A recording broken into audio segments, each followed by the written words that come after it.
What is going down, everyone? It's time for Mojobreak.com. The Hype, episode 258. Football is in full swing.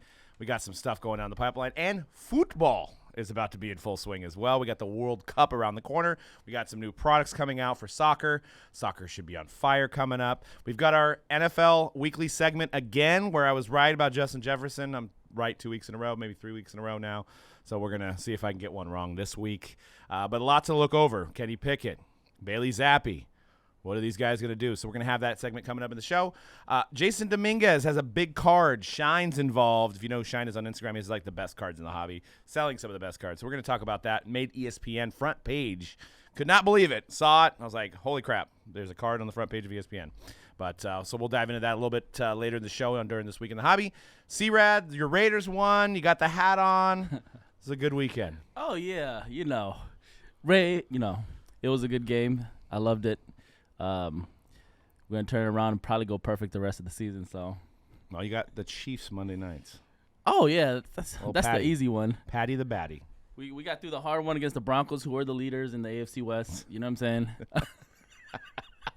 And, I get it. Patty looked pretty good Sunday night against the Buccaneers. Old Brady over there is going through a lot of issues himself, outside of football that, must be tough on him, So Patty caught him lacking. And this Monday, he's going to see Derek Carr throw for 400 or 500 yards like they did the last time they played in the regular season. Yeah, and proving my case for Russell Wilson not being a Hall of Famer, by the way, was last week's game. But back to the Brady stuff, Cody. Did you see that Zach Wilson tweet? Was that real, or did somebody mean that? That can't be real. No, that was not real. That wasn't happening.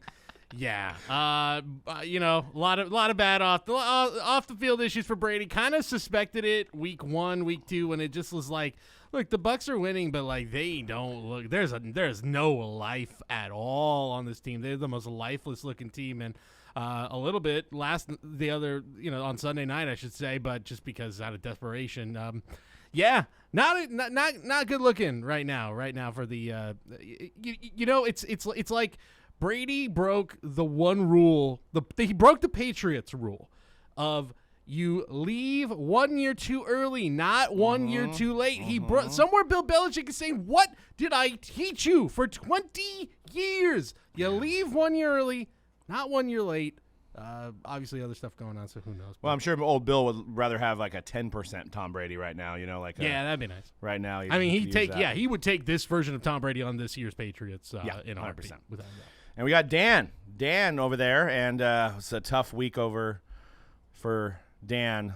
Dan, how's it like supporting the Rams? Well,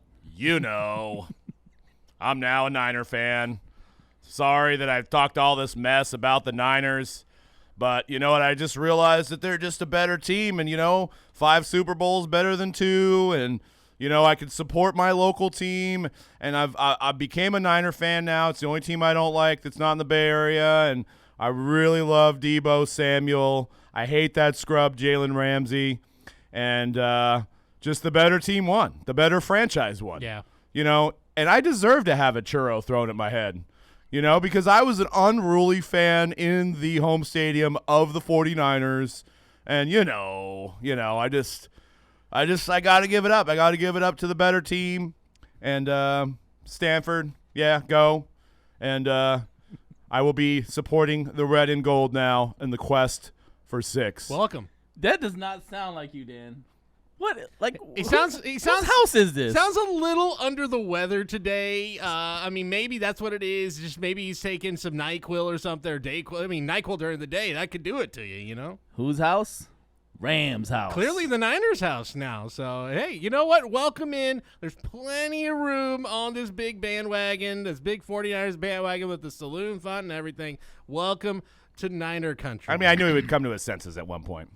So, but, I had to come to my senses and realize that, I'm a blowhard, and there's plenty of room for blowhard on the Niners franchise.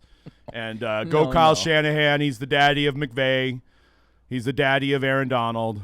7-0 in the last 7 appearances in the regular season. Got to give it up to my guys.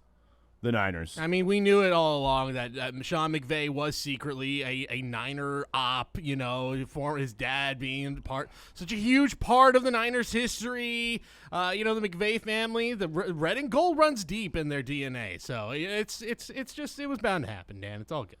Yeah, and I've decided for my bet that I'm going to wear a G-string on the next show and show it off to everybody.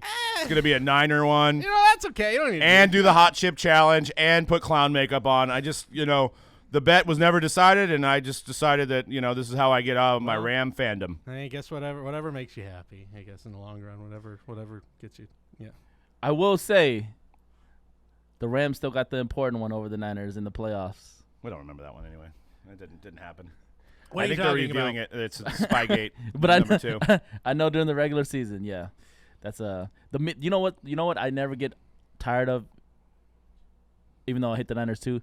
Those memes, the coach memes of McVay and Shanahan. Oh yeah, they get better every year. Right. By the way, let's talk about who you placed the bet on Monday night, because I saw you cashing out a ticket the next day. Oh yeah, man. I will say this: my hatred for a team has no bounds when it comes to picking the right side. And you know what's funny? I went up to the table to cash my ticket on the way home yesterday before I came back. The lady at the window was like, "You are literally the only person that bet the Niners. Everybody was betting the Rams." I was like, yeah, that's what happens. And you've seen that whole screen of all, And I even doubt it. I actually bet the Niners to win the first half. Just the first half. I was like, just the first half. I was like, wow, confidence there, Doug. I had no confidence. No confidence in it. I took the whole game bet, by the way. But if we would have had Hufanga last year instead of Tart, things should change.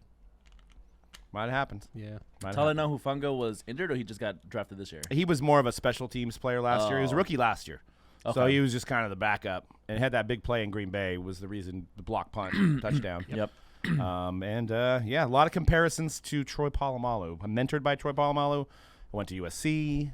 So. Oh, I don't think I realized. Yeah. And I mean, obviously, he has the kind of look of Mr. Polamalu as well. So, Head and shoulders, baby. What's that? Head and shoulders. That's right. I mean, they're going to probably hit him up soon, right? Get back in the. It's right in itself. So let's get into this week in the hobby, guys. The Industry Summit just happened over in Las Vegas, is why we were there.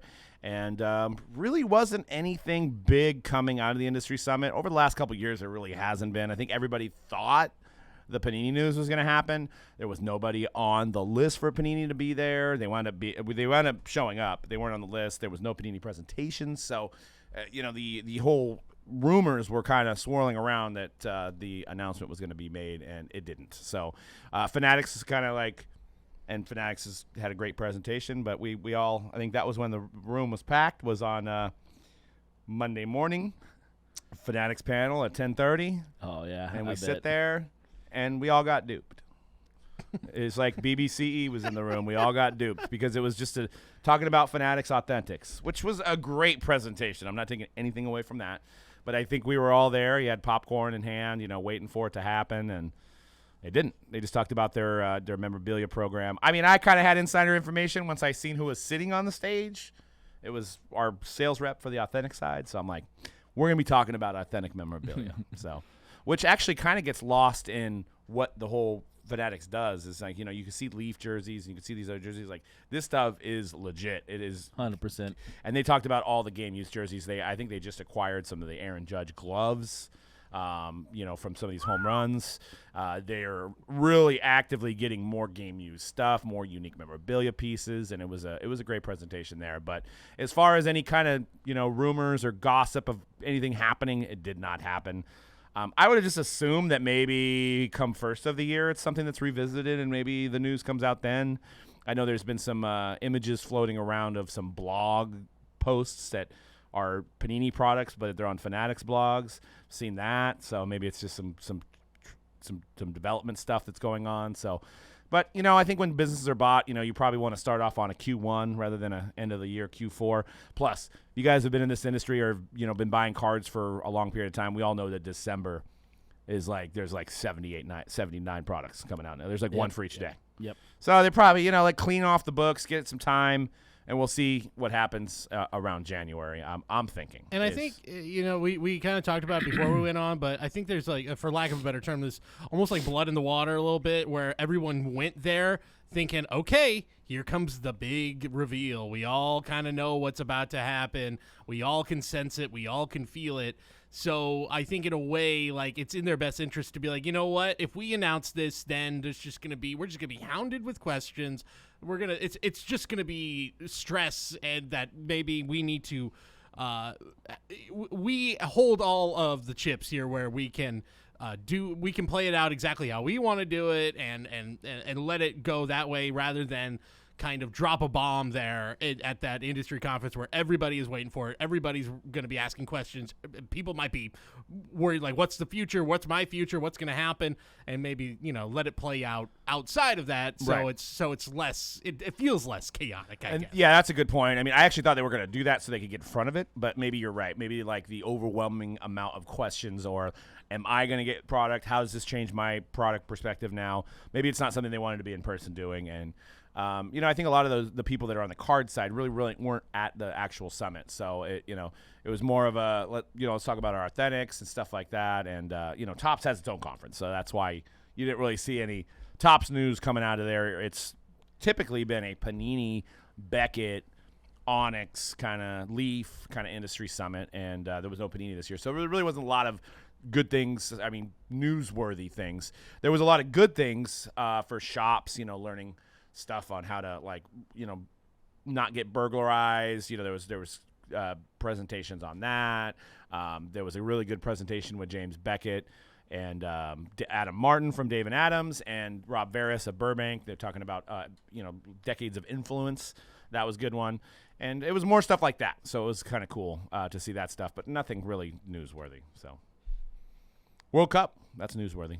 We got Mosaic World Cup, Road to the World Cup, that dropped today. And I think this is the calm before the storm. We've got World Cup coming up in about, 90 days? A little bit less? This is November. Maybe less than that. Maybe less than that. 40, 50 days? Yeah, it starts in November, I believe, right before. I would say right before or after Thanksgiving. I'll have to double check that. And I think this is going to be one for the ages for the card market. For one, you've got, the last time we had it was in 2018, and it was kind of just the pickup of the World Cup. You got a lot of guys that this is probably their last World Cup. Ronaldo, he's like 38. He's probably not going to be playing when he's 42. You got Messi, same deal. You've got Gareth Bale. You've got these guys. Neymar's probably going to play another one, but it's a lot of talent. Kylian Mbappe. I mean, it's not going to be his last one, but he's playing in it. His name's huge in the hobby.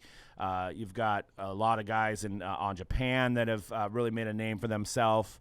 South Korea has a few big names that are in this hobby as well. You got Kevin De Bruyne as well, and I'm probably showing my lack of soccer knowledge, but I'm knee deep in getting ready for this World Cup because it's unlike anything. It's like I went to the Mexico-Colombia game and it was insane. So I look forward to the World Cup every year, and I think you're going to see a lot of bump in some of these products and some of these players' cards, depending on how their performance is. If they move to the round of 16, go even farther. You got the Golden Boot winner, so it's going to be nuts. So, and Mosaic, is that the proper way to kind of kick it off?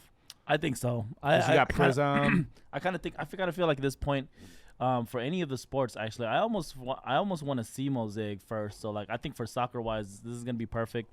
Like I said, for baseball, basketball, and football, I would prefer these would come out before, the Selects and Prisms and Optics, because I feel like those hold a little bit higher standard. But, yeah, this should be a fun product. Like you said, there's going to be a good mix of, guys that are probably going to be in their last World Cup and a lot of young new guys that are going to be there for a long time. So, yep, it's the best time. If you're a soccer collector, it is the best time to finally, those guys you maybe have been collecting for years, for time for it to pay off, because there's so many eyes on obviously not even soccer, but just the soccer collector community and the cards that it's pretty much the best time.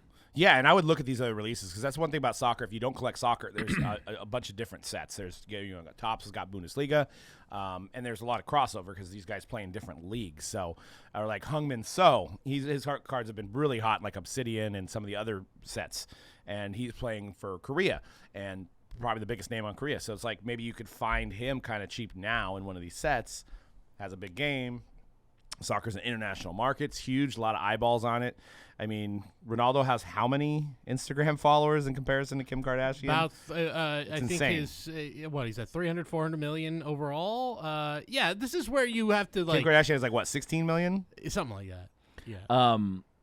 I will say this as well. Like, we only get to experience the World Cup every 4 years, right? So as far as the hobby goes, we've seen it every single time be a really big deal. But this is the first World Cup coming off of our hottest period in the hobby, right? Understand like the hobby as a whole right now is down some, but like I said, this is actually the first World Cup that we're getting after this explosion that we've had in the hobby, because we didn't get that. The last World Cup happened right before all of this kicked off, right? So yeah, I mean, look at 14 Prism World Cup. It's insane. The boxes are insane. The singles are insane. So we're going to have a Prism this year. We're going to have National Treasures. They haven't announced Flawless, I don't think, but I'm sure that's coming. You may get some Eminence, and hopefully this stuff starts to kind of come out around the World Cup, not after. I know sometimes we have it after, but I think it's going to be a huge kind of, you got basketball starting around the same time too, so I think you're going to see maybe not where we were, but I think we're going to have a bump in the hobby with this. I think stuff going November on. and December is going to be very similar to what we've it's going to be a very hot period, because we're going to get a bunch, like you said, the end of the year, December is already going to be insane because they're trying to drop as many products as they can. But on top of the basketball starting up, the World Cup being the exact same time as basketball starting, and we're going to get all these products that people are actually looking forward to. It's going to be a crazy last couple months to end the year. And one thing to mention, too, is actually the crazy release calendar for baseball in December. Yeah. You've got Bowman's Best. You got Bowman Draft. You got Triple Threads. You've got Dynasty. You've got literally everything coming out in December, and a lot of staple releases. So keep your eye on some of these products. Which is not products. normal for December for baseball. No. Normally in December, we're only getting literally Bowman Draft. Yep. That's the only thing to look forward to. Maybe really Bowman's Best sometimes. Bowman's Best usually comes out like either the end of the year or right that first week of the next year.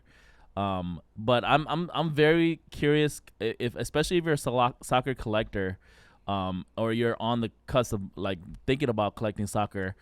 This is going to be the best time to get into it, because it's just after it's done, like we're not gonna have another World Cup for 4 years, right? So right. Yeah, and I'm already seeing like boxes selling on the website, so they're already starting to trend up. And there's a lot of releases out there. One thing about the soccer market, I think they got oversaturated was because we were, soccer was hot when there was 4 releases a year. I mean, I think now we have like 75 releases a year. So there's a lot of sets that kind of get overlooked that may have like a Jude Bellingham rookie that maybe is kind of went down a little bit, where you can get him. He's playing on England, right? So that's a guy to kind of look out for. Jude Bellingham, recently a rookie, and pick up some of his cards and see what happens.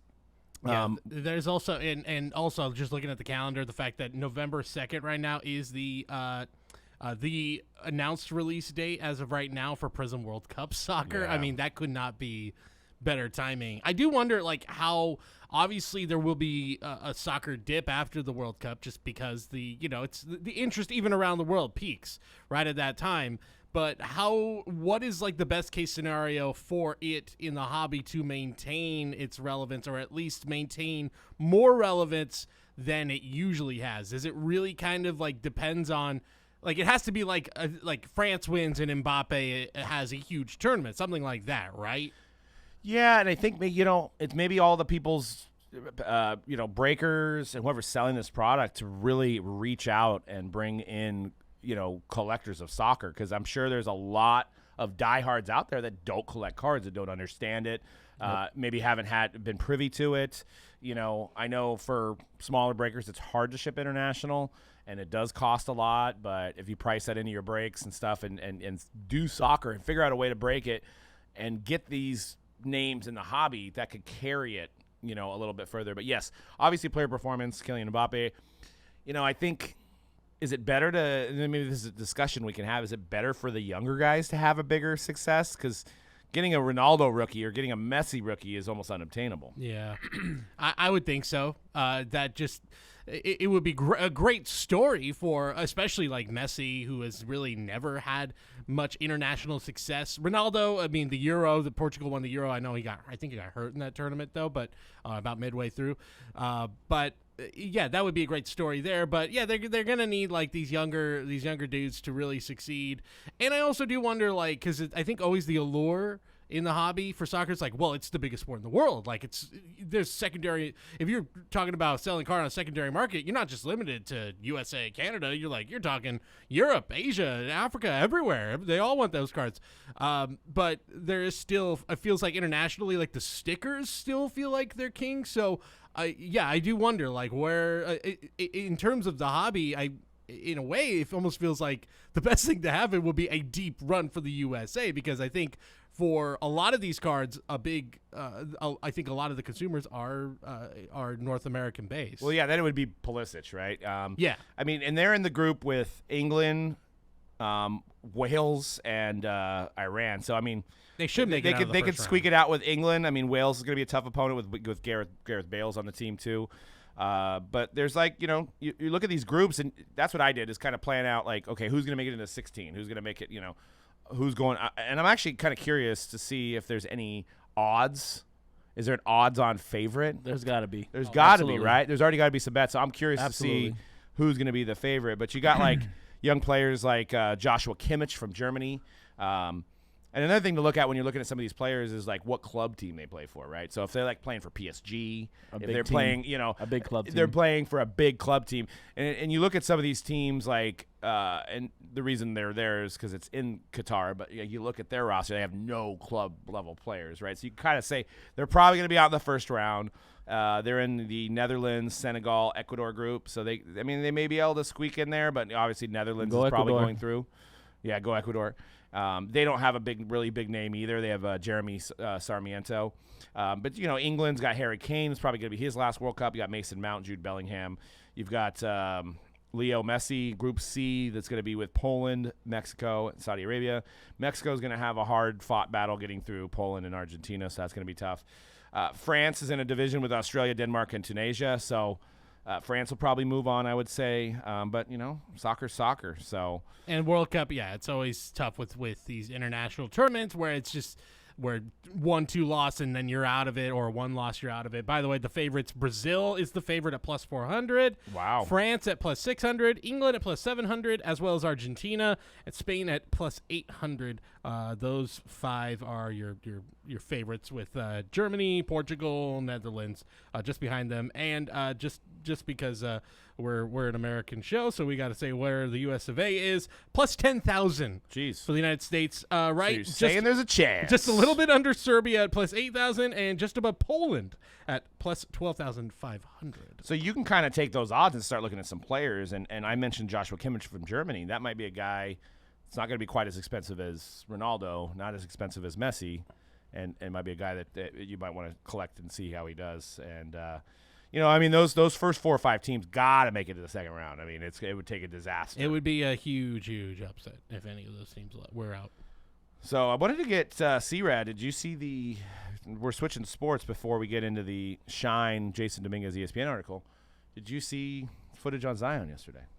I did not see the Zion footage. No, I have not. Well, have you at least seen how he looks? I seen the interviews, right, that they did, the team interviews and stuff over the last week with all the teams and stuff before the preseason started. So I've seen him. I've seen the upper body. The upper body looked like he looked pretty yak. So his mid area looks smallest I've ever seen it. Easily the best shape he has ever shown up preseason, for sure. Okay. Yeah. But who do the Pelicans have? They have a good team. CJ McCollum. That's right. They got McCollum last year. They got the young guys from last year, Herbert Jones and Trey Murphy, that were coming on strong towards the end of the year. I think they got Jonas as their center, Jonas Valanciunas. And they gave the Suns a run for their money last year. I know the Suns. The Suns lost to the Mavs. I know the Suns did not look good last year. But the fact of the matter is, but the fact that the Pelicans that took them to took them pretty far, like that shows that the Pelicans are a nice young team, and without Zion. And you guys know on this show, Yep. I'm a big Zion fan. I've always liked Zion. And you know what? People haven't. Zion is in terms of the card market, it's the most interesting thing. I mean, there is haters, but his price has kind of been a lot higher than anybody that's ever they've played dropped that few games. like everybody else, but they've kind of maintained at a level you wouldn't think of somebody that hasn't really played. I was trying to bid on like impeccable RPAs. They're like $9-10 grand still. I mean, that's a lot of money for a guy that you're taking a chance on. So, we said this on the show before. It's like the hobby lore of them kind of still maintains. Yeah. If you have so much hype and you have so many people investing in you, Yep. it still kind of maintains that price level. And then some people even double down, right? They're like, oh, I bought an RPA for this price. They're cost averaging now. They're buying them cost lower. average it down, right? Yep. So, I mean, realistically, and we're not going to do a huge NBA segment They're here, but buying the dip. realistically, where do you think the Pelicans can finish in the West? With Zion 100% healthy, they're going to be in that. I want to say they're going to be in that 5 to 6 range. What do you in the think? West. Wow, 5 to 6. Yeah. I think they're in that easily a play-in team. I think that's no question. It's not hard to get into the playoff games anymore. It's not. I mean, they were last year, so easily in that. I would say in the higher range of that. I think they're in the 6 to 8 range right now, 6 to 8 seed. Okay, that might be fair. And I know you guys mentioned Brandon Ingram, but my concerns with him and Zion is that Brandon Ingram is like a hero ball player. You know what I mean? Like I maybe I haven't watched a whole lot of Pelicans games, and correct me if I'm wrong. He definitely improved, and he's been improving. But I see a lot of like post up. I'm not going to pass it. I'm going to take it in myself. And you need to feed Zion, right? You need to get Zion, and maybe they figure out a way to. Brandon Ingram takes the two defenders, and then Zion's open. I don't know. I know they were call him. You can kick it out too. I know they were experimenting before the last time Zion went down. They were experimenting with him playing the point forward, which is kind of interesting, right? Like have him bring up the ball. But yeah, you're right. Ingram does he is an ISO player, but he's somebody like you said, much improved. And he's somebody like, if you think about it now, like all those guys that the Lakers gave up, the Lakers could really use a guy like Brandon Ingram. Yeah. Not to crap on the Lakers again, but yeah, Tyga's a really good player. I mean, after he left the Lakers and he went to the Pelicans, Tyga, he's really good. I heard D'Angelo Russell's back on the block, so you can always get him again. They could get one more chance with D'Lo, the T-Wolves. I mean, the Lakers. And and the addition of McCollum is actually pretty good because that guy's, he's got his own podcast. He's well respected. He's kind of everything they needed, frankly. Like a on leader that in that room. Yeah. So I'll we'll say see. the only thing that they're really, really missing is that true point guard. But like I said, if they experiment more with Zion bringing up the ball, maybe that's something there. Because if those games where he was starting, like not starting as a point guard, but like he was the point guard essentially, his numbers were exceptionally good. Like for like somebody you wouldn't think, because he doesn't normally play point guard, right? Like he was actually getting a decent amount of assists. Well, what will he have to achieve? Is it okay if he just makes the playoff? That's good. Or do you think there's another level for the card to go up even higher? I think he just needs to stay healthy because we've seen what he does when he's healthy. Yeah. If he's healthy for a full season at the end of the year, this might be one of the hottest takes I've had on the show. But if he's healthy for an entire year and he does what he's supposed to do and what we've seen him do, he's easily top 10, if not top 5, 6 in the NBA. That might be a little crazy. No, but No, I that's not a hot take. I actually thought you were going to say he could be MVP. So you he's in the exceeded conversation. my expectations of what you're going to say. So no, I think that's easily doable. But I mean, how many times can we just see a crazy dunk and be like, oh? I mean, like, at what point does that wear off? For somebody like Zion, that it always looks so incredible for his size and like just how much strength he goes to the basket with. It's always amazing me. It's always like asking the same question about threes, but like we're always amazed when Curry makes a three, right? Yeah, I'm never Like it never gets old. when has that ever gotten old? So you know what we need from Zion, and it won't happen because they changed that with the Shaq era, is to break the rim. Oh yeah, To break the rim on like LeBron or something. Like Yeah. just go up.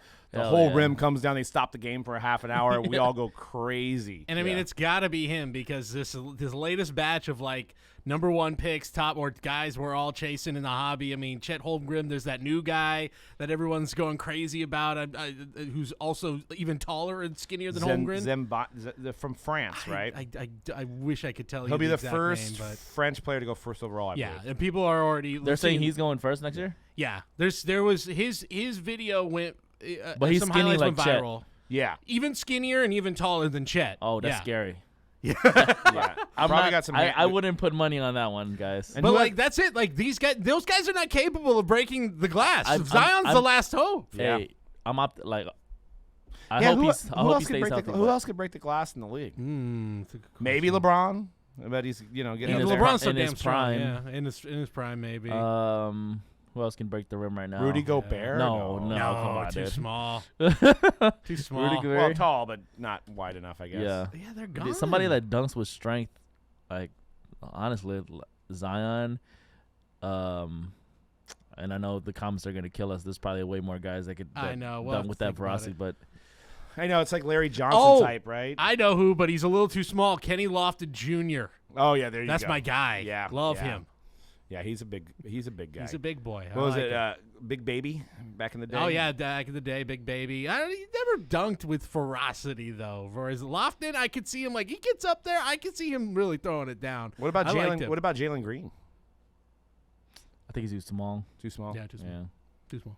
All right. Well, we want to see the rim being broken this year. Only one that's gonna do it is Zion. Yep. Yeah. Zion's the last hope. Well, what would be the best? Would it be LeBron to dunk on to break the rim on? Oh Yeah. my What would be the God. best person to do that? You on? do that, and you make that into a card. That is an instant, like the one of that card is $1 million card. Yeah. Yeah. Or what if you did it on like Ben Simmons, like the guys that like a guy that like people love to hate? Even better. No, Yeah, there's probably like a top 5, right? It'd probably be LeBron, then Ben Simmons, In terms of and I hate Oh, to say like it, guys- probably Draymond. guys you love to hate: Draymond, Kyrie. Yeah. Yeah. Then I'm trying to think of a fifth. Simmons, Harden. Harden. Yeah, that's the 5. Yeah, what you need almost it would be like the John Morant. Let me show you little John Morant, but little Zion, and then break the rim. It's just Some of those, I mean, Ja can dunk the ball too for being so small. Yes. Like Jesus Christ. a Sometimes best dunker in the game right now. I think right now is Ja. and like it's not even just like the strength either. It's like how high he can get up, dude. I was watching the top 10 blocks of the season last year, and there's one where he literally jumps up. You know those snatch blocks that like the big guys do? He did one of those, and he's like 6'2".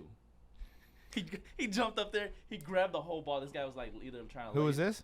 This is Ja Morant. I remember Oh that my play. God. I remember that play. Holy, Yeah, he's you need to see insanely. that highlight, He dude. plays a lot bigger than he looks. Before I know we're running long on this segment, I just want to play a game of hypothetical here. If you were investing in any of these guys in the card market, we're going to use Zion or LaMelo.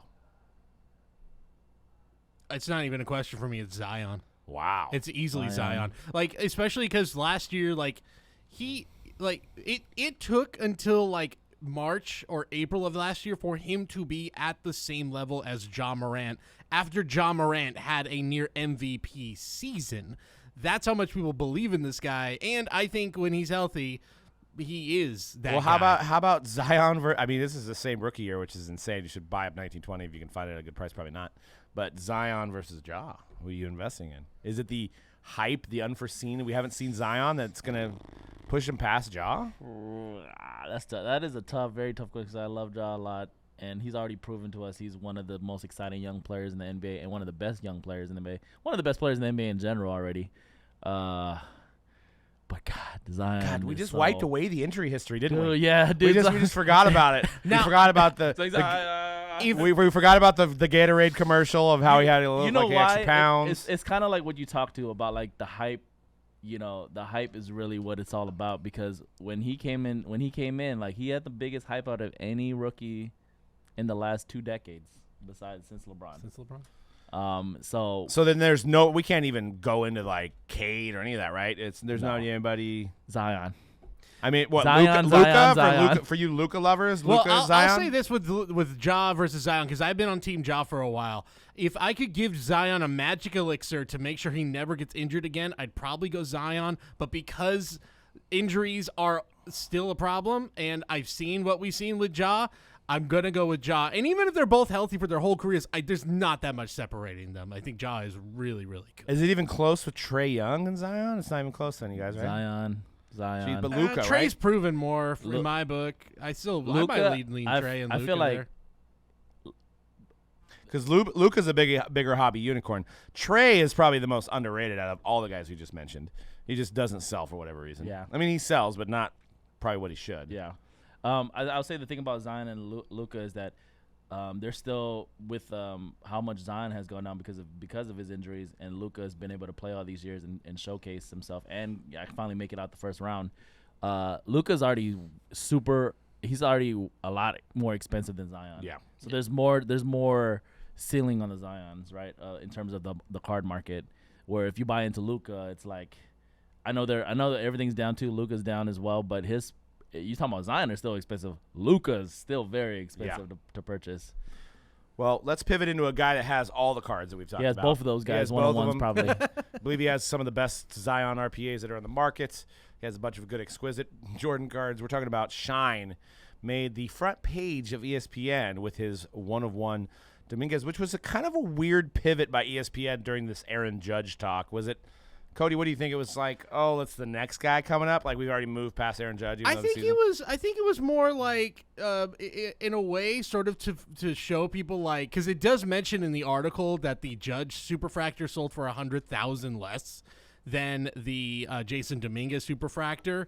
So I think it is almost a way to show people, like, hey, while you're talking Judge, you're talking the NFL season, all these guys that you think should be selling like this, the sports card world is its own little world outside of this, its own bubble outside of this.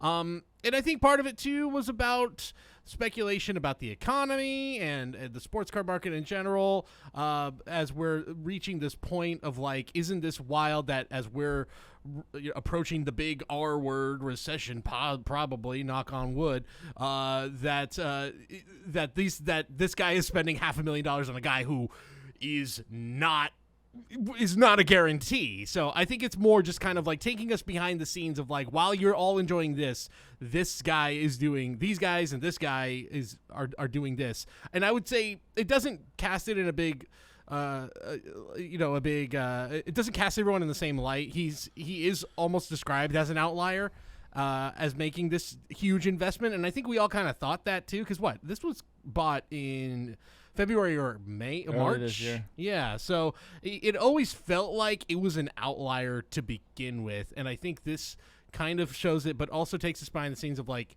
this is how crazy things have gotten, in case you haven't noticed.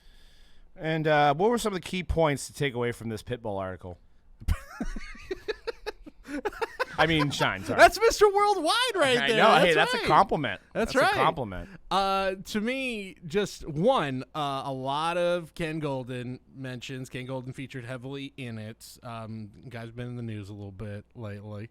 We'll just put it that way. And that a lot of his cards are being sold on Golden. I didn't realize the one-of-one Herbert that sold for $1.8 million was a Shine card. Look, we've talked about Shine quite a bit on this show, and we've been like, who is this man? He's mysterious. We now know his real name. It's right there in print. It's Matt Allen. Definitely not as memorable as Shine. Cousin of Josh Allen. Cousin of Josh. I think it's A-L-A-N. Yes, right? yes, it is. It is the other Josh Allen on the Jaguars. Look, and he does say he doesn't go into his background, as he says he got his money from previous private equity, and his quote was, "I don't want to go into that. Just going to throw that out there. I'm not going to make any rash accusations." He's a really good roulette player. Really good. It just kind of it's more just taking you behind the scenes of this, and going also into Jason Dominguez's season, which was a good season, but also something that popped out at me later on was they talked about, like, this is kind of the next Bryce Harper in a way. This is the only other guy that kind of compares for baseball fans, a guy who's 16 when he got onto the scene, was on the cover of Sports Illustrated, and has had a tremendous career since. And some insiders that I don't think they quoted who they didn't mention them by name, basically said Bryce Harper a disappointment in the hobby because he's not Mickey Mantle. Period. I think he's having a pretty good career. He's having a great career, but that's always been the fear with Jason Dominguez, and that's always to me why it's this investing in guys like him this early for that much is just crazy to me. Because you literally have to have them be Mickey Mantle. You have to have them be, heck, not even Mickey Mantle. If they were Mickey Mantle, we would be like, disappointment. 512 home runs, disappointment. You can't, 500,000, that's a disappointing career, frankly. You can't, like, even throwing around he has to be Mickey Mantle. No, He has to be Hank Aaron. He has to be Babe Ruth. He has to be literally someone we've never seen before. Hey, well, that seems like a pretty good deal compared to $2 million for the 7th overall home run record.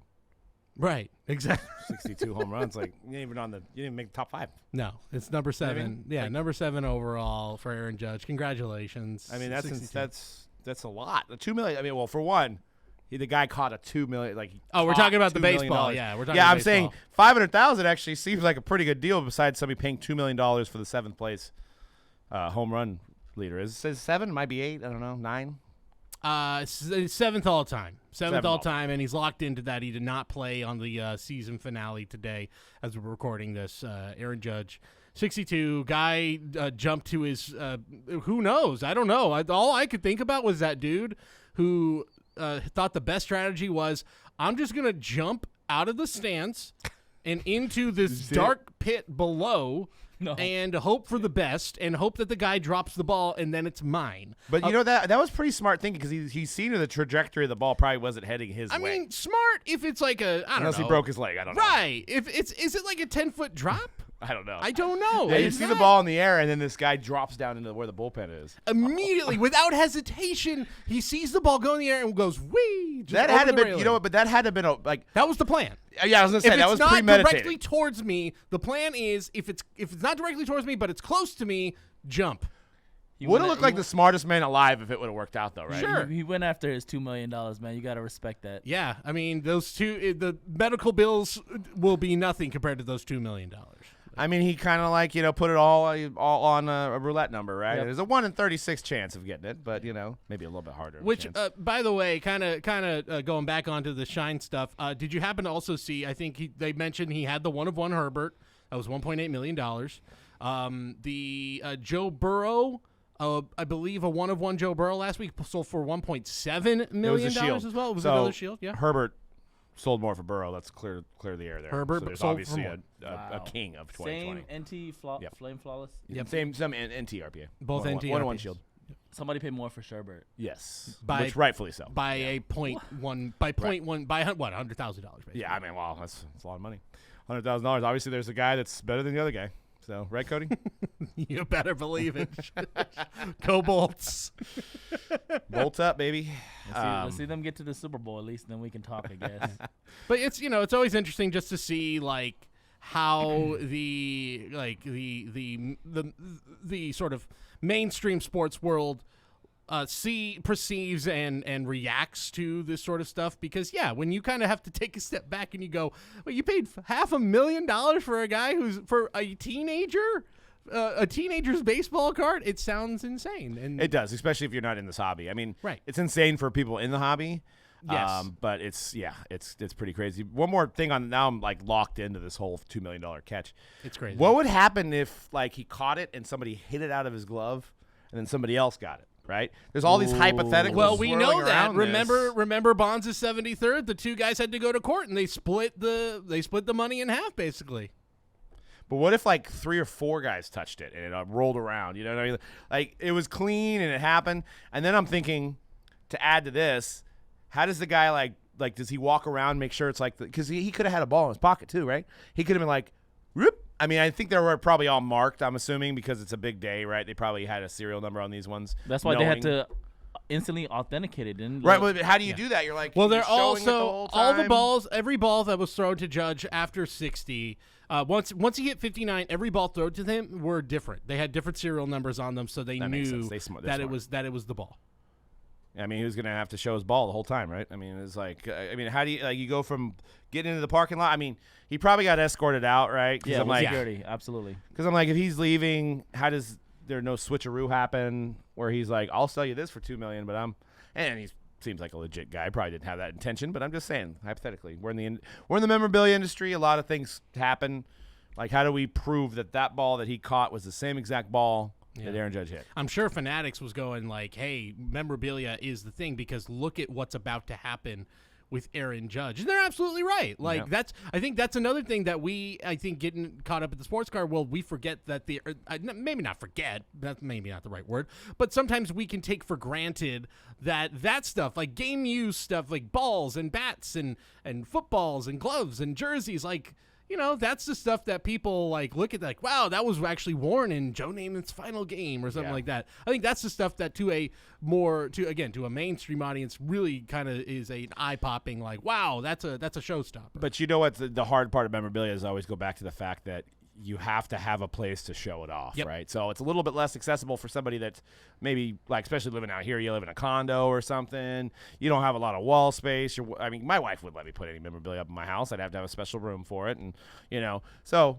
it's easier to show somebody a card put away in a box than it is to hang up a jersey somewhere. Yep. Speaking of postseason, about to kick off, all the teams are decided. Here's some players. Cody's got some players to watch and keep an eye on their card market. Yeah, so postseason's here. It's the best time of the year, as I always like to say. It's October baseball. Wonderful time. Right. That's right.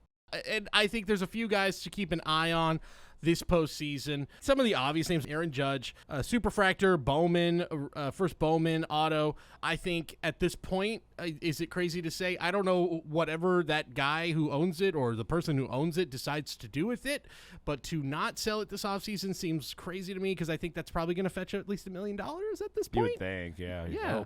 Julio Rodriguez, obviously, another guy to keep an eye on. But I want to highlight, I think, the most underrated team for the hobby, because I feel like most people are like, well, obviously, the Rays are in it, Wander, the Mariners are in it, Julio, even the Braves. Michael Harris has had an incredible year.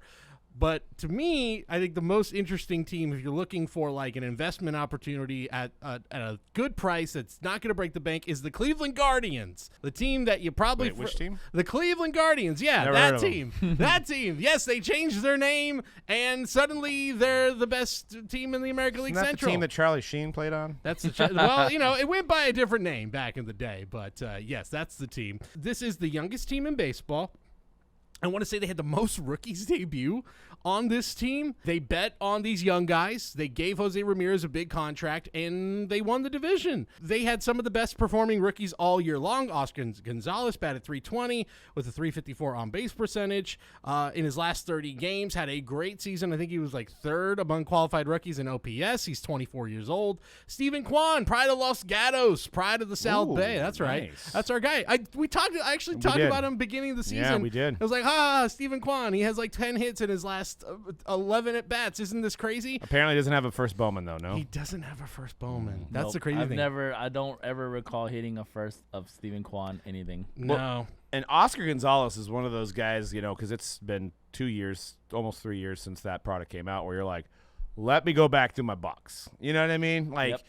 You opened it up, you're going for Dominguez, and I believe is that Bowman Chrome, though? For Oscar Gonzalez, that's actually out of 2020 Bowman. So right. So yeah, you're going for Dominguez. I know they say Chrome for both. That's a confusing thing. That's a whole other segment. As if there we can weren't have. enough things to chase, enough players to chase in 2020 Bowman. Other guys on that team, Andres Jimenez had a huge season for that team. He was an all-star. I want to mention also Jose Ramirez as a guy I think that is absolutely one of the most underrated dudes in the hobby. Yep. Since his first full season, he compares really favorably to Nolan Arenado. Arenado sells pretty well in this hobby. He sells actually really, really well. He's got more doubles, 154 stolen bases versus 17 for Arenado. I know that's not his game, but nonetheless, it's something to mention. Over 100 less strikeouts, more walks. He's got a better OPS plus. You want to compare his Superfractor, his rookie Superfractor, which finally sold this year for about $20,000 at the beginning of the season. That's only $5,000 more than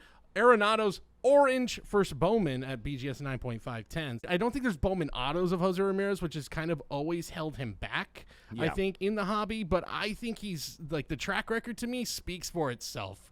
He is really good. He's the best player on that team. He's always a first rounder in fantasy drafts the last couple of years. Always. A guy that I think is going to actually be, surprisingly, a bit of a bargain right now. I don't know. Bargain maybe with a lowercase b. I think Wander Franco right now, actually, if you want to get into Wander Franco, I don't know if there's ever been a better time to do it. You dip? That's what he did. Exactly. He dipped. He dipped big time. His first Bowman PSA 10 base auto down from $4,271 back in April to most recently as of last week, $1,290. Ooh. Yeah. But Wow. he's batting since he came back from the IL, which he was on the injured list for about 2.5 months. I think that's the big reason why it went down. And obviously, Julio Rodriguez gets called up, takes the baseball world by storm. You got other rookies as well. Yeah. But since he got back off the injured list, he's batting .322. He's got an .853 OPS. I kind of think it's a good time to buy. Like, if you have the money to get in on Wander Franco and you were like, I don't want to buy a $5,000 base chrome auto, even though it is Wander Franco. To me, that's a great opportunity to get in on him for a guy who is still really young. He's going to be in Tampa for a long, long time. I think I said at the beginning of the year, in a video on the beginning of the year, that when he finally has a moment where it's like, oh, yeah, he's a good player on Tampa Bay, things are going to level off. It finally happened, and then some. I think we've even gone a little lower than I had anticipated initially. If he's got a solid postseason here, I think it's actually a really good time to buy in on him. One more guy I want to throw out there is Julio Rodriguez versus Michael Harris. Michael Harris, pretty big name now already among collectors, among prospectors, had a great rookie season for the Atlanta Braves. Probably your National League Rookie of the Year, second among all MLB rookies in OPS, second only to Julio Rodriguez. Everyone made a huge deal. Julio, 20 homers, 20 stolen bases. Only like 3 or 4 rookies have ever done that. Well, Michael Harris hit 19 home runs and got 20 stolen bases and only got called up, I think, in June. They locked him up to a long-term extension, much like Julio Rodriguez, obviously not as huge a contract because that was just an insane contract. Yeah. But just a comparison, and I'll show it here on the screen. Michael Harris, first Bowman Chrome PSA 10 auto, sold recently for $676. The same exact card, or almost the same exact card, a BGS 9.5 for Julio, sold for $2,025. I know Julio's the guy. I like Julio. If you had to ask me which guy would I rather have, it's Julio. But I think Michael Harris, again, another guy where, it's a little out of the price range, but if you are that type of person who's like, I want to get a Julio Rodriguez card, maybe take a step back and say maybe Michael Harris is the better investment, especially because the Braves are probably going to go deeper in this postseason than the Seattle Mariners are going to. I'll say this. I'm rooting for the Mariners. That's the team I'm pulling for this 100%. Postseason. Go M's. Go J-Rod. They've always been my second favorite team since I was a kid. Ken Griffey, then Ichiro, and J-Rod is electric. So everybody but the Yankees and Dodgers, right? Pretty much. Yeah, I'd say. And obviously I was going to say I only like the Yankees and Dodgers besides Oakland, bro. Time for another episode of the Mojobreak Blitz. It's week 5, guys. Some rookie quarterbacks finally showing up for the 2022 season. And could it be the hobby savior? I'm going to play a little Guess That Price impromptu with C-Rad here. Aww. So we're going to talk XRCs, select XRCs, right? Okay. So the year before they were a rookie, technically. Mm-hmm. And we'll see what you kind of can guess with 3 really standout guys. Lamar Jackson, and we're talking just the base XRCs, which have that refractor look to them. Okay. But base XRC PSA 10s, we've got 3 guys we're going to talk about. Okay. What do you think Lamar recently sold for? XRC, let's go PSA 10. I'll say $3K. Okay. Joe Burrow. Joe Burrow. PSA 10 XRC. I'm at 1,800 on that one. Okay. And Mr. Cody Pickett, let's say 2,000. Okay. Well, you were kind of close. You were way off on Lamar. Lamar's recently sold for 1,300. Oh, he's the lowest. He's the lowest. Jeez. Wow. Joe Burrow at 1,590. He's having a hell of a season. And Kenny Pickett at 1,525. So Kenny Pickett, select XRC, outselling a guy that's won an MVP who's off to a great start this season. That just goes to show you, when we say this on the show all the time, is it's very hard to outsell your rookie card prices.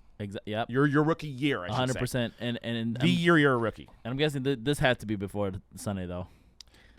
I don't know, actually. This is that be before Sunday? Courtesy of Slab Stocks, which is a great follow on Instagram. They did this little thing, and it was actually today, and I saw it. I'm like, man, we got to talk about this on the show. I'm going to throw something out, though, that I almost feel like, yes, I know he threw a lot of picks, but there were at least 2 of those that were, how many did you throw all together? 3? 2 of those were not his fault. And I would argue he looked miles better than Mitch Trubisky. Oh, yeah, it doesn't take much. No, yeah. The stat line to me kind of lies a little bit. With I will Kenny say, and I will add to that I give him leeway because he's a rookie at the end of the day. And all those rookie quarterbacks from last year were looking terrible throughout most of the season as well. Yeah. Throwing hella picks, just like errant passes, bad decisions. You know what I mean? Like not also getting sacked a lot because their lines weren't great. So I give him some slack, but I run that auction back right now for 5 days ending. I think it's gonna go lower than 15.25. I don't know. Steeler fans are like they're ready for the new era of him. You went from Ben Roethlisberger, who was future Hall of Famer and way better than Russell Wilson, by the way, and now you went to Trubisky, which was just probably a stopgap, and now you got the guy in there and you want to see what he has. So I think there's definitely a lot of hype. No pun intended there. On Mr. Pickett, and I'm happy for Cards. 2022 gives us something to chase. We'll see what he does this week, but it's that numbers is crazy. I would have probably thought 1,000 on his card, maybe. I didn't think it would be that close to Burrow, and no way I thought he would be more than Lamar. And that your pick was the same. Yeah, no way I thought he was gonna be more than Lamar. Obviously, I did think he could be higher than Burrow because Burrow to start the season has dipped a little bit.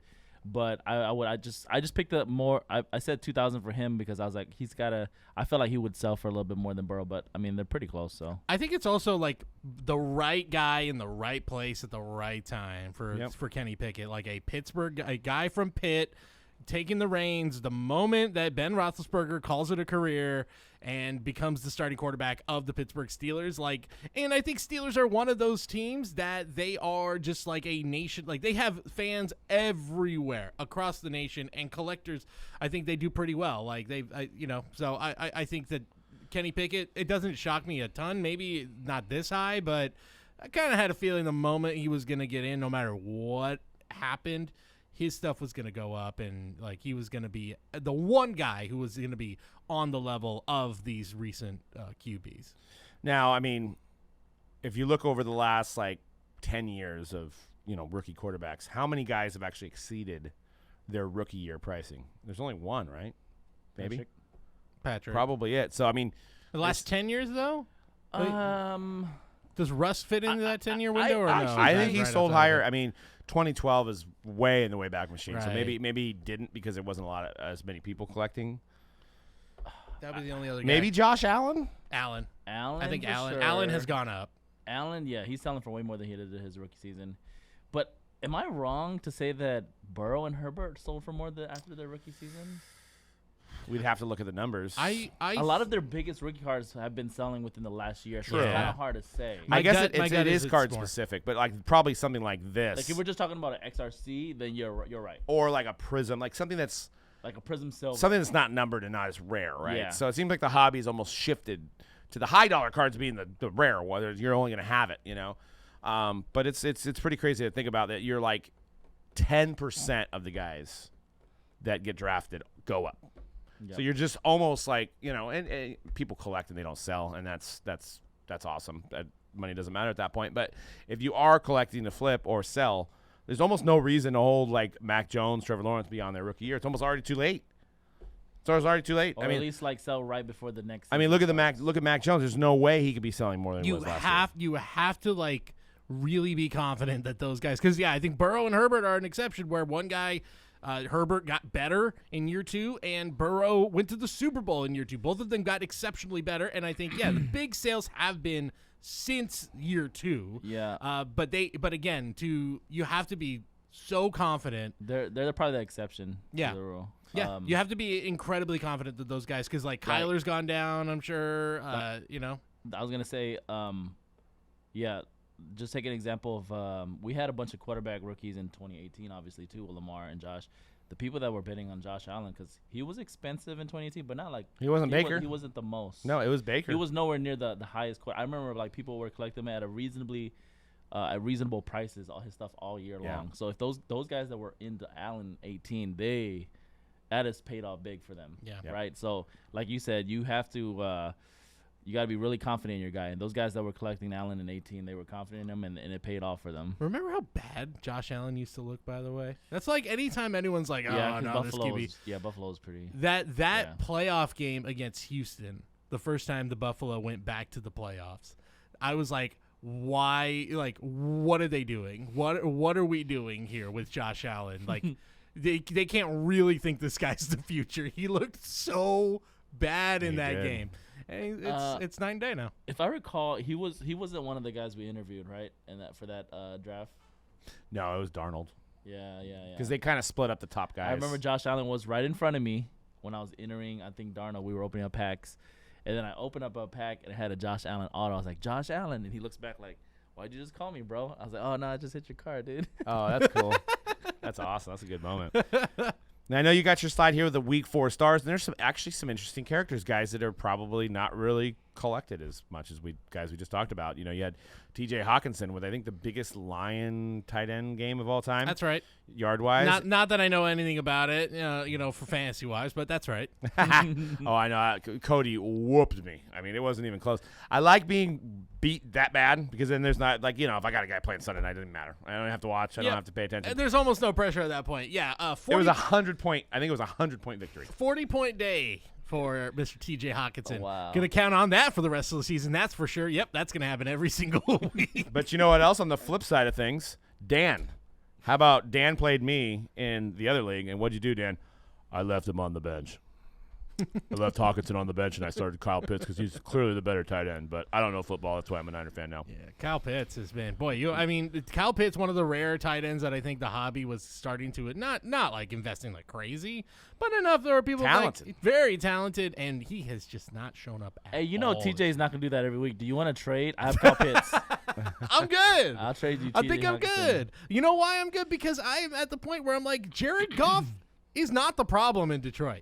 Jared Goff has looked good in Detroit. He's got weapons around him, yes. What I've been telling you guys. He's got weapons around him to the point where I'm like, clearly better than Stafford. I feel like I have to do this because Dan's not here. Jared Goff, strong buy right now.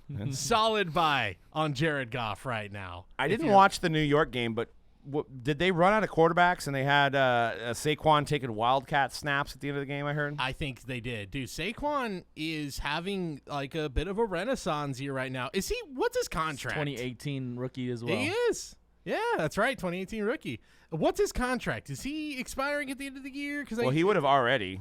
Right. It would have been a 4-year. I think they did like a. Because that's why Lamar's re-signing. That Josh Allen just got the big contract. Right? Okay, so this is it. So this is like maybe a there's contract. a 5th-year option is what it was. That's what it was. I think they turned it down. Or maybe they accepted. I can't remember. They might have with his injury history. I'm sure they accepted it, and now he's got to have a contract next year. Big make or break year for Saquon Barkley. I was looking recently at his cards. Someone clearly believed in him so much after that week 1. On September 11, his rated rookie gold vinyl 1 of 1 BGS 9.5 sold for about $4,000. Which for running backs, that's a that's yeah. a but to be clear, that probably sold for like $20,000 in 18 because he was the guy. I mean, Baker was probably selling higher than him, but he was. I remember you could probably listen to a hype from that year, and it was like we were laughing at his prices because they were insane. Yeah. It was like insane for a running back. Like, you don't invest in running backs. What's these prices? BGS 9.5 Kaboom from his rookie year sold for $2,035 on actually just yesterday. Wow. So it's bouncing back, but you're right. Like, to the point, like, if you invested that heavily in him, you are not making your money back. But, like, if you bought him sort of a speculative buy last year when he was hurt for probably the floor, good for you. You know? Yeah, and I think it was the Rashad Penny show for Geno. I know he's been playing better than most expected. I think the buy here, I think Tyreek would be my buy. Out of all 4 of these guys on here, I think Tyreek, he's got, like, appeal, right?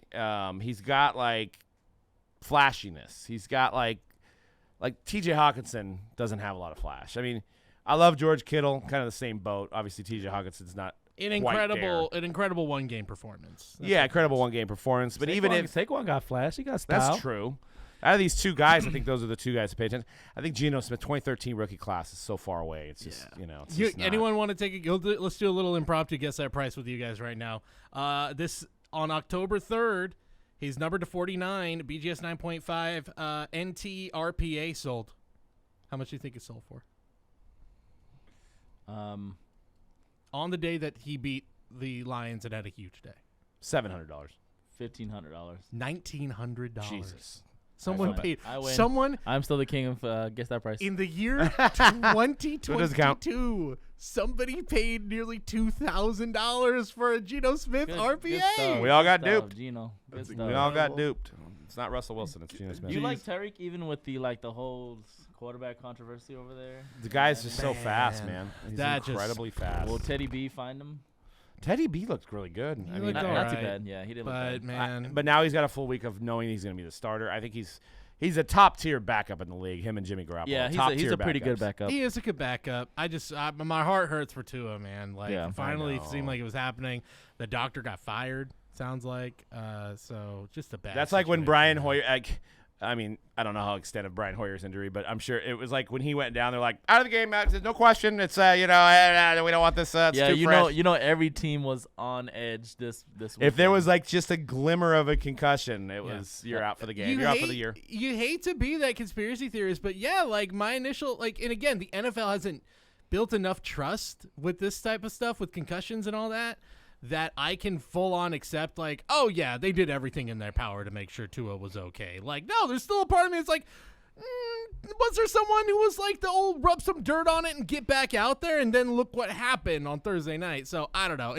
I was trying to like give everyone a little bit of the benefit of the doubt, but then you saw what happened, and then you heard the thing about the doctor, and you're like, well, then clearly we just all threw it in the garbage, because I also think there's enough time that's been separated from us about like when we all were really thinking about concussions, where the NFL's done a good job of like, we're doing everything right now, to the point where I think we all kind of were like, okay, they probably are. I trust them.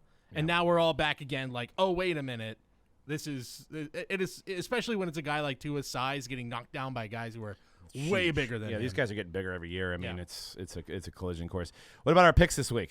What player, what card should somebody look at a little bit more based on this week's matchups? I got one. Bailey Zappe. You going with Bailey Zappe? Bailey Zappe. Yee. I don't know. I you just going? like saying his name. He is the record breaker. He broke Joe Burrow's record or something in college. So Really? yeah, I don't know exactly what record it was, so don't quote me on that. But there was something. He broke a record. I don't know if it was like a Case Keenum where he'd been there for 7 years or something, but like he definitely like broke a record. Who was the guy? Who was the guy who was at Oklahoma State? Who he was like, he got drafted and he was like 31 years old already. I've been over. It was Case Keenum. Was it Keenum? It might have been. I No, thought it was, no, I don't what think was he his went to name? Was it a Oklahoma. W? It was a Oh, W. Brandon Weeden? It was Weeden. Yeah, but he did. tried baseball first. And then he went back to college. Brandon Weeden, and then I think he actually got drafted and he was like 28 years old. Because Brandon Weeden was on the Yankees. I think he got drafted out of Yes. high school. Didn't work out. Was like, I'm gonna be back and doing quarterback things, and then gets drafted by the Browns. And you know how that story ends when you get drafted by the Browns. Yeah, doesn't end well. Probably should have stayed on the. Probably should have done a reverse Elway and just stayed on the Yankees there. Yeah. I'm going with I'm gonna double down on the London game, and we got another one, another 6:30 a.m. We got another 17 hours of football. I'm going with Romeo Doubs. I think that's That's the London game. yeah. this week? They're Green Bay's the home team. There, obviously, they're not the home team. They're not in Lambeau, but I feel like the Rodgers is starting to click. He's past his preseason, and I think that having Lazard, having a few guys, there hasn't really been much of a connection, and I think Doubs is going to be that guy. One, I do think that Aaron Rodgers in London is going to thrash the Giants. I do think that. Two, I have both those guys on my fantasy team, not You have Rodgers, Dobbs? but Dobbs and Lazard. And I will say that they've been flip-flopping in terms of who Aaron Rodgers has been thrown to. This past weekend, it was actually Lazard, although Dobbs did finally catch up to the amount of receptions as Lazard this past weekend, but it was slow for Dobbs at first because Lazard's been injured the first few weeks, right? So it's really like a toss-up. I think they could possibly both have really good I think games. Rodgers is almost a must start in like a daily, but I'm not going to tell you to buy his cards because they're expensive. But I Yeah. think he's going to throw 4 to 5 touchdowns. It seems like they want this, whether it's just the magic in the air, but like they go overseas and these fans are just happy to be there. So the stars seem to perform. We've seen it with Justin Jefferson last week, who had a dismal 2 weeks before. Yeah. And now you've got Aaron Rodgers going to play overseas, and I think he's going to light it up. And there's going to be some guys that benefit from it. I don't like the NFL would hate for these teams to go to London and have a game like the Niners dud. and the Broncos had on Sunday night 2 weeks ago, right? That would just be like London would be like, okay, why do we even come? Where's soccer at, bro? I was going to say, yeah, if they really wanted to watch a low-scoring game on the pitch, they'd be watching some Man U. Some Man U football. Yeah, exactly. Bloody hell, what is this? We gotta go to Dan's pick. Dan, Okay. who's your pick for this week? Well, I think Brandon Ayuk's going to have a great game against Carolina because the Niners are my team now. Brandon Ayuk is going to benefit from Debo being double coveraged, and Brandon Ayuk. All right, not bad, Dan. Not bad. I respect you for that one. Not bad. All right, my pick. All right, I've been pretty hot these last 2 picks. These last 2 weeks, with my picks have been pretty good. Pretty standard picks. I'm going to go with a off-the-wall one this time. Buy now. Darren Waller. Derek Carr. He's about to throw for 4 to 5 touchdowns against the Chiefs in prime time. The Chiefs? Monday night. That's my pick. Lock it in. Hey, if you guys were on my stream buying into breaks with me this past weekend, I told you guys the lock of the century. Put your house on it. The Raiders are going to beat the Broncos. And what did they do? They beat the needed it. Broncos. Well, we could have guessed that. The way the Broncos looked the first 4 weeks. Hey. 3 weeks. The Niners. Hey, nobody. Hey, I was. People were saying, "Are you the crazy? Niners You beat the crazy, Niners. C-Rad on the stream?" No. Cody, what do you got? I was half joking about Bailey Zappe, but now I'm actually thinking about it. I'm like, you know what? Actually, I'm gonna pick Bailey Zappe. Who do they got? They They got the Lions. Oh, They got the Detroit Lions. He's gonna air it out. There's nothing To to who? lose. Kendrick Bourne. I don't know. Yeah, Kendrick Bourne. Who cares? Great player. Who's gonna air it out? Hunter to him? Henry. Hunter Henry's still there. Yep. Hunter Henry. Ramondre Stevenson Kendrick is going to Bourne. run out the backfield. Ramondre Stevenson. Bailey Zappe. Zap, zap. Get ready for it. Oh, nice. Feel the zap. All right, my pick is good old DC. I think it's that I time. like Derek Carr. He will not only beat the Chiefs and cement the Raiders as a top team in the AFC West again, but it'll start that trend again where we're gonna buy DC up. And You want to make a bet? I think they're going to lose by 21 points. 20. Chiefs. I'll Yeah. I'll take that bet. I'm not 21 giving you that points. spread, but I'm saying the Chiefs are going to win. They're at home. Oh no, you got to give me the 21 points. You just said they're gonna win by 21. I'll give you the points. actual line. It's probably like 7. What is the actual line? Give I me don't the know. line. Let's see. I'll take the line. By the way, Bailey. Not only do I think they're gonna cover the line, they're gonna win the game. There is already reaction to Bailey Zappe starting for the Patriots. A 1-of-1 gold standard, a prime tag RPA has sold on October 4th. Any guesses? 2,000. Two? 1,000. $9.99. Yeah. Woo! $9.99. All right, so we're tied. And look, those records are reversed. But check out Mojobreak.com for more upcoming breaks of football. And you got Kenny Pickett, you got Bailey Zappe, you got Romeo Dobbs. So there's 3 guys we just talked about. They're going to be in the newest 2022 sets. It's looking up, guys. Also, MojobreakShop.com. There's actually I just lowered the price of 2022 Mosaic draft picks. So that's another set you can chase those guys in. No Mosaic draft picks collegiate. I think it's just barely over $200, and you got 2 autos. So pretty good deal. And we'll catch you guys on next week's hype. Peace out.